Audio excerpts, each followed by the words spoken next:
Bonjour, bonjour et bienvenue dans cette nouvelle capsule de Confidence en toute liberté.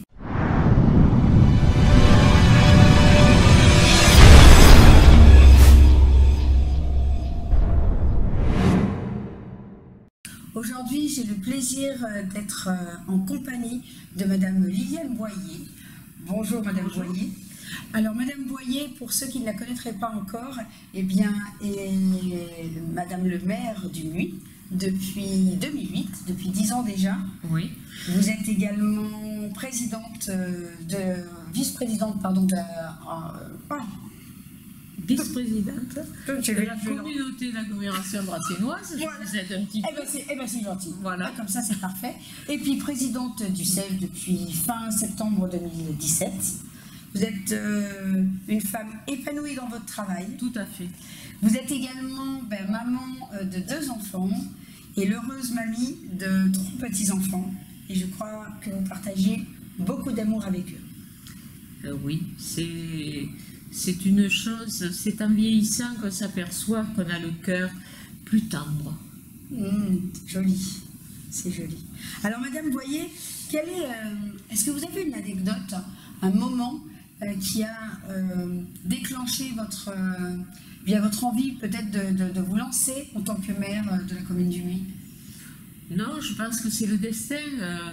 Quand en 2008, il y a eu les élections, la préparation des élections municipales, il y a des personnes qui m'ont interpellée, qui m'ont dit pourquoi vous ne montez pas une liste. Cette liste, elle a été faite au fin de l'année 2007. Et voilà, avec des jeunes de tous horizons. Oui, Mélange. Et on est parti, j'ose pas dire, on est parti avec la fleur dans les cheveux, on va dire ailleurs. Et ça s'est super bien passé, on est arrivé, bon, on était contents, mais sans triomphalisme. On a pris conscience de la confiance et de la charge qui nous avait été accordée par la population. D'accord, super, très bien. Madame Boyer, quelles sont vos valeurs, que ce soit dans vos valeurs professionnelles comme également dans votre vie privée, j'imagine, quelles sont vos valeurs, ou votre valeur essentielle, celle qui est non négociable? L'honnêteté. C'est vrai. Point à la ligne, il n'y a plus rien à dire. Allez. Parfait. Voilà. Quelle est votre qualité ou vos qualités qui font la femme que vous êtes aujourd'hui? Le cœur, le dévouement, la solidarité, et quoi d'autre? Les choses essentielles de la vie. Un cœur grand comme ça? Ah ben je sais pas, je ne l'ai pas mesuré. Et on a parlé des qualités de cœur. Quel serait peut-être le petit défaut ou la petite faiblesse à améliorer? L'impatience. L'impatience. Je crois que c'est mon plus gros défaut. D'accord, c'est bien de le reconnaître. Oui. C'est très bien. On y travaille un petit peu? Vous faites des petites choses pour essayer de calmer les chevaux? Ça va mieux. En vieillissant, ça va mieux. En prenant de l'âge, ça va mieux. Mais je ne peux pas attendre aux caisses, je ne peux pas aller à la banque, je suis insupportable. Oui. Et il faut que j'ai des réponses rapides de mes services. Je booste mes secrétaires. D'accord. Et le personnel. Bon, mais après, je sais attendre aussi. Tout dépend de l'importance du moment. Ça dépend de beaucoup de choses. Mais j'ai tendance à être toujours dans l'impatience. C'est ce qui fait votre dynamisme, en fait. Certainement, je suis boostée. C'est ça. Madame Boyer, qu'est-ce que vous faites quand vous avez peut-être parfois des moments avec des pensées négatives ou des moments un petit peu de blues, des moments qui sont moins drôles? Je crois qu'on traverse tous ces moments-là. Qu'est-ce que vous faites pour retrouver, on va dire, de la bonne humeur ou switcher ces moments-là? Comme tout le monde, on a des moments de bonne humeur, de mauvaise humeur. Bon, pour les switcher, comme vous dites, c'est difficile. Vous vous posez, vous réfléchissez, puis vous ne pouvez pas vous en prendre aux autres, donc la bonne humeur, il faut qu'elle repasse par-dessus tout. Et concrètement, vous faites quoi? Non, je ne fais pas de sport, je ne fais pas de yoga, je me raisonne tranquillement pour ne pas être ridicule. parce que quand on est... Vous vous isolez peut-être, vous prenez une grande respiration. Je prends le temps, je me pose, je réfléchis et puis après c'est fini. D'accord. On repart sur le bon pied. D'accord. Et vous diriez que vous mettez combien de temps à partir d'un petit moment de colère, par exemple, à de nouveau de la bonne humeur, tiens? Non, il n'y a pas de temps, il n'y a pas de mesure de temps. C'est comme ça. C'est rapide, vous diriez que c'est rapide? Oui, c'est rapide. Ça ne dure pas bien longtemps. D'accord. Qu'est-ce qui vous fait pas rire du tout? La médiocrité de certaines personnes. C'est des personnes qui vous dénigrent sans vous connaître. Ah oui. Alors ça, ils sont médiocres. Voilà. J'ai rien d'autre à ajouter. Ok, point final. Point final. Parfait. Est-ce que dans votre parcours, vous avez eu des mentors, vous avez toujours des mentors, des gens que vous suivez et qui vous ont inspiré? Alors, je suis rentrée à la mairie, j'avais 22 ans. J'ai eu la chance de tomber sur une maire qui a été, M. Robert Aymar, qui a été maire pendant 30 ans. Je crois que c'est une personne qui m'a marqué. Il était impulsif, il criait, mais il ne me faisait pas peur. Et par sa secrétaire générale, Madame Georges, qui m'a formaté par ses qualités intellectuelles, qui m'a fait confiance parce que j'étais jeune et qui m'a donné le goût à un métier que je ne connaissais pas. Et je leur serai à jamais reconnaissant. Voilà. Donc une personne a disparu, elle est toujours là, et je ne peux pas les oublier. Voilà. Ils ont été sur mon chemin un bon moment. Et des vrais mentors, ils vous ont montré le chemin. Oui, ils m'ont montré le chemin et ils vous ont appris. J'oublie rien. Voilà, j'oublie rien. Je les ai appréciés tous les deux et je continuerai à les apprécier jusqu'à la fin. J'ai entendu quelque chose qui m'a plu. J'ai entendu « je n'ai pas peur ». Mais si vous avez peur, vous n'êtes pas à la mairie. Qu'est-ce qui fait que vous êtes cette femme-là qui n'a pas peur? Vous diriez que cette espèce de confiance ou cette foi, vous la puisez d'où? Écoutez, je pense que je la puise depuis mon enfance. Hein. J'ai toujours été quelqu'un de dynamique depuis que je suis... Depuis autant que je me souvienne. Bon, vous étiez une petite fille fonceuse? Oh oui, oui, toujours. Après, j'étais bonne école, hein, j'avais un cousin et un frère, donc ils ne m'ont pas épargné. Oui, les garçons, ils épargnaient pas les filles. Non, mais ça continue encore. Hein. Ah, d'accord. Voilà. Donc, j'ai eu la chance d'avoir une bonne santé. Après, moi, j'étais avec beaucoup de garçons. J'étais peut-être un peu garçon manqué quand j'étais jeune. Ah, je vois bien le point commun maintenant. Voilà. J'étais peut-être un garçon manqué lorsque j'étais jeune, mais quand même toujours dans le droit chemin. Enfin, je me suis beaucoup amusée avec les garçons. Sur la place du village. Oui, vous étiez entourée de garçons. J'ai eu d'excellents copains jusqu'à après le coup de foudre. Quand ça arrive, ça a tout changé. Hein. Ça arrive, c'est super génial. Heureusement, ça, c'est super. Ça vous change la vie. Parce que c'est pas donné à tout le monde d'avoir le coup de foudre. Tout le monde n'a pas le coup de foudre. Disons que de notre époque, de ma génération, donc c'est chouette. On vivait pas comme ça, quoi. Les parents avaient, vous savez qu'il y avait des grosses responsabilités. Je pense que les parents avaient une responsabilité pour vous conduire normalement sur le chemin de la vie. Normalement sur le chemin de la vie, c'est que vos enfants réussissent, ce que tout le monde souhaite, mais dans une vie paisible. Alors la vie avant, c'était se marier, avoir des enfants. Moi j'ai eu la chance de toujours réglé que maintenant. Bon, c'était plus encadré qu'aujourd'hui, mais le bonheur, je ne sais pas dire qu'il est dans le pré, mais il est dans la vie familiale. En même temps, comme on vient plus ou moins tous de familles paysans, je pense qu'il était déjà dans le pré. Hein. Voilà. On n'a rien réinventé en fait. Non, on continue. On est d'accord. Voilà. Parfait. Merci pour ces petites anecdotes.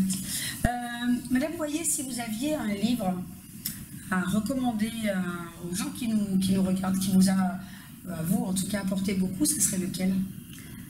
Écoutez, une femme qu'on est obligé de suivre, c'est Simone Veil. Elle a montré l'exemple à beaucoup de femmes. Elle a été courageuse dans sa vie, dans sa jeunesse. Son parcours, il est exemplaire. Et ensuite, elle a pris parti pour les femmes, notamment pour leur libération. Oui, absolument. Elle a Et bien milité. quand elle a milité, quand elle est venue à l'Assemblée nationale faire son discours, je crois que c'était un des plus beaux discours qu'on ait entendus. Et les attaques de ces messieurs qui ont été très virulentes, ça n'a pas fait honneur à la classe masculine. Je pense que c'est un exemple pour les générations qui lisent son livre, et après ils seront tous du bon côté de la barrière. Point. Point. Parfait. Est-ce que le matin, vous vous posez des questions pour bien démarrer ou peut-être un rituel pour bien, vous assurer de bien démarrer la journée? Alors je ne suis pas rituelle parce que je suis plutôt désordonnée quand je me lève. Donc, oui, je suis désordonnée parce que, bon... Allez, comment est Madame Boyer, Au lever le matin? Alors, la première des choses, c'est confidence, c'est pas sur l'oreiller. Hein. Non. Non, on est dans votre bureau, tout est bien cadré. C'est des confidences, disons qu'elles sont un peu personnelles, mais bon, on fait comme tout le monde. Ça ne me dérange pas. Non, pas du tout. Je me lève et je me bouscule. J'adore. Voilà, je me lève, je me bouscule. Et ensuite, j'ai comme tout le monde, j'ouvre les fenêtres, je vois s'il fait beau, s'il fait pas beau. Donc, s'il y a le soleil, déjà, on a une bonne couche. Hein. On est déjà dans l'ambiance. Et puis, une fois qu'on a déjeuné, on feuillette son agenda. Et puis, une fois qu'on est prêt, on s'en va. Et voilà, c'est toujours, j'arrive toujours vers 9 h du matin. Oh, c'est pas trop désorganisé tout ça. Non, mais... Vous n'avez pas tout dit, hein? J'ai pas tout dit parce voilà. que non, je ne veux pas donner une mauvaise image de moi. Si c'est possible. Oui. Quelle est votre définition de l'excellence dans votre métier? Un métier bien justement de responsable d'État, hein, quelque part, ou des responsables de commune. L'excellence, ça veut dire quoi? Je ne veux pas être supérieur aux autres parce que moi, je me dis toujours, je suis capable de diriger une commune de 10 000 habitants, mais je ne me vois pas ailleurs, c'est-à-dire ou député ou dans toute autre chose. Et je me dis qu'il faut travailler dans l'excellence, c'est l'excellence pour sa commune. Donc c'est déjà être un peu visionnaire, quoique aujourd'hui c'est difficile d'être visionnaire. Même avec une boule de cristal, on n'y arrive pas. Et donc ce que je n'ai pas. Et puis il faut être ouvert aux autres, il faut être dans la modernité, sans oublier, on est dans le nouveau monde, mais il ne faut pas oublier l'ancien monde. C'est-à-dire qu'il y a une continuité de la vie, il y a un changement qu'il faut accepter, mais sur lesquels on ne reviendra pas. On ne peut pas vivre en 2018 comme on vivait en 1955. Voilà, 1955, 1960, les années où tout le monde avait du travail, tout le monde... il y avait une autre vie, d'ailleurs, plus rurale. Oui. Donc la ruralité, tout le monde se connaissait, tout le monde se parlait. C'était une vie différente, mais il faut s'y habituer. Hein. Et puis il y avait plus de bourgs, mais en fait il y avait moins de gens, donc les gens se connaissaient vraiment. Oui, il y avait 3300 personnes au MUI, en 1967, et aujourd'hui on est près de 10 000 habitants, donc il a fallu accepter, disons, respirer les nouveaux arrivants. Il y a eu quand même des plaies, puisque au MUI on a recueilli en 1962 les rapatriés d'Algérie. Bon, c'était un choc pour ces gens qui sont partis finalement avec une valise et qui rentraient dans leur pays mais qui n'était plus tout à fait le leur. Et puis après, on a eu les harkis au MUI. On a eu des familles de harkis qui sont venues et qui ont été dans des logements qui étaient préfabriqués. Bon, je pense que pour eux, ça a été une grande souffrance, un décalage terrible entre la vie qu'ils avaient là-bas. Et eux aussi, ils ont quitté quelque part leur famille, leurs coutumes. Je pense que ça a été aussi difficile, c'est aussi difficile que les rapatriés. Donc, d'un certain côté, ils ont été rapatriés. Et donc, après, ça s'est bien passé. Oui, donc pour rebondir, en fait, c'est d'avoir la vision de pouvoir apporter des solutions. Voilà, apporter des solutions et il faut essayer d'avoir une bonne entente. Malgré nos différences, il faut le dire, on a des différences, Mais moi, je suis... On a des différences, mais on est peut-être tellement pareils, finalement. Voilà, on est des êtres humains. Et ça, il ne faut pas qu'on l'oublie. C'est ça. C'est important. On voit souvent trop les différences, c'est pas assez ce qui nous rassemble. Oui, mais il faut savoir que de partout, il y a des gens bien et il y a des gens qui sont moins bien. La société, elle est constituée comme ça. Voilà. Complètement. Je suis complètement d'accord. Madame Boyer, si demain, vos petits-enfants avaient envie de se lancer dans la... eux aussi, peut-être dans la vie de leur commune, dans la politique, pourquoi pas. Quelles sont peut-être les erreurs que vous aimeriez leur éviter? Ils feront ce qu'ils voudront. Je ne serai pas la conseillère de mes petits-enfants, parce que d'abord le monde aura changé le jour qu'ils arriveront au pouvoir. Ce ne sera plus le même. Déjà, on constate que depuis que j'ai été élue en 2008 et aujourd'hui, 10 ans après, c'est plus du tout la même gestion. Alors ça paraît simple à l'extérieur, donc je me garderai bien de faire la conseillère pédagogique. Et les conseils de cœur? L'amour, il sera toujours là. L'amour, il sera toujours là. Donc, vous leur diriez peut-être ce qui vous anime. Fais ton métier avec ton cœur. Ah ben oui. Ça serait peut-être... Donc dans le conseil à pas essayez faire... de transmettre les valeurs que je me suis... Ne vous perdez pas. Voilà, ne vous perdez pas. Mais enfin, c'est difficile. Difficile, je ne sais pas. Parce que ça ne change pas. En fait, ça, c'est un conseil, je dirais, qui est presque intemporel. Oui, mais ça, c'est le conseil de cœur et de la proximité avec nos enfants et nos petits-enfants. Et puis, en plus, on est plus tendre avec les petits-enfants. Donc, on n'a plus le souci d'être parents.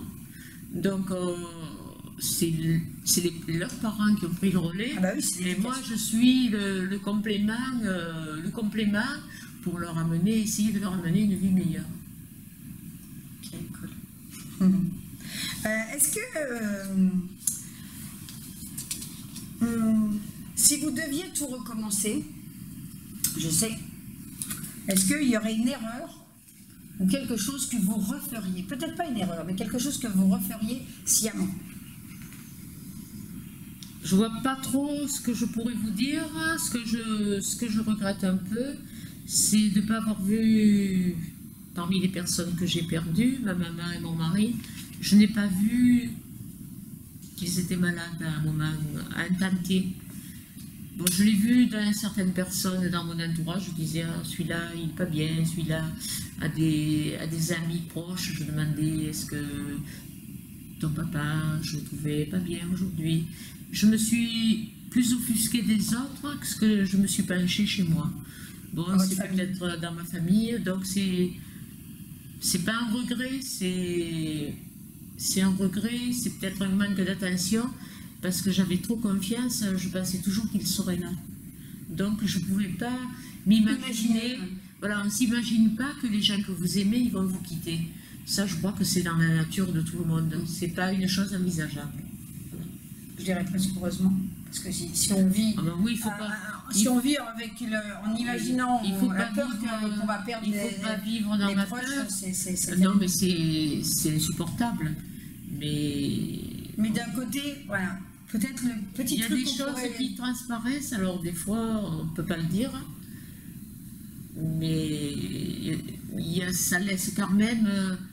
Ça laisse pas un regret. Ça laisse, tu te dis, mince, tu n'as pas vu sous tes yeux ce qui se préparait. Mais ça, je crois que quand on aime les gens... Et peut-être quand on est un peu visionnaire, quand on regarde demain, on a peut-être... Non, on ne peut pas le voir. On ne peut pas le voir. Puis peut-être il y a un déni en nous aussi, qui fait qu'on ne peut pas regarder la situation de nos proches. Ça, c'est pas possible. Très bien. Est-ce que cette interview tire à sa fin? Est-ce que vous auriez une actualité dont vous aimeriez parler? L'actualité, c'est de conduire la commune ou dans ses projets de développement. Bon, on est toujours en cours du pôle de la mode.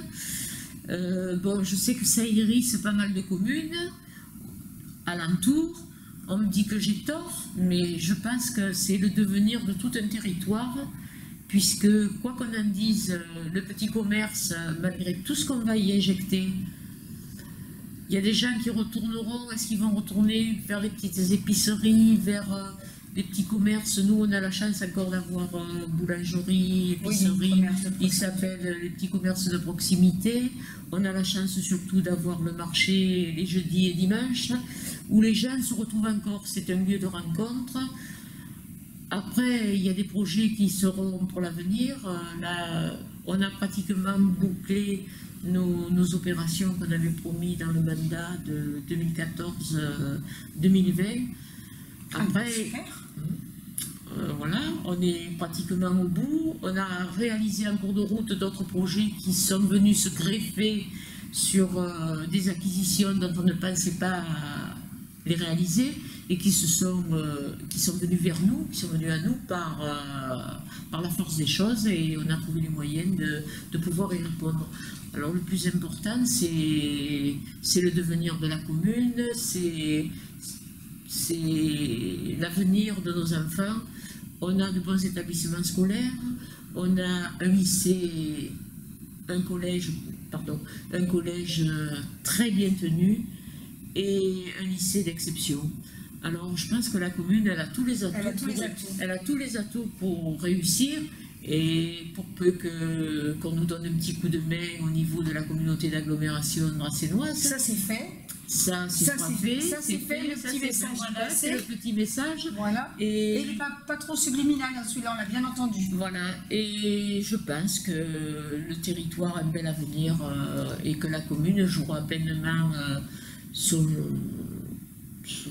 devenir au travers de cet aménagement. Parfait. Ce que j'ai dit. Parfait. Ben, merci beaucoup, Madame Boyer. Moi, je suis très heureuse de vous avoir rencontré. Ben, tout pareil. Ça m'a fait plaisir. Vous êtes une personne qui avait su me sortir des choses que je n'aurais pas dit, peut-être. Vous avez su, très bien, je peux vous dire que ça s'est bien passé. Et je vous remercie. Le plaisir est partagé.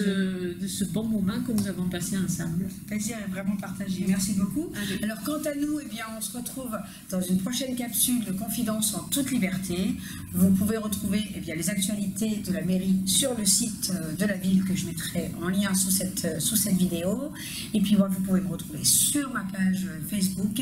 Et puis également des petites surprises que je vous réserve sous le lien dans cette vidéo. Voilà, on vous embrasse tout fort. Ben, nous aussi, moi aussi, avec plaisir.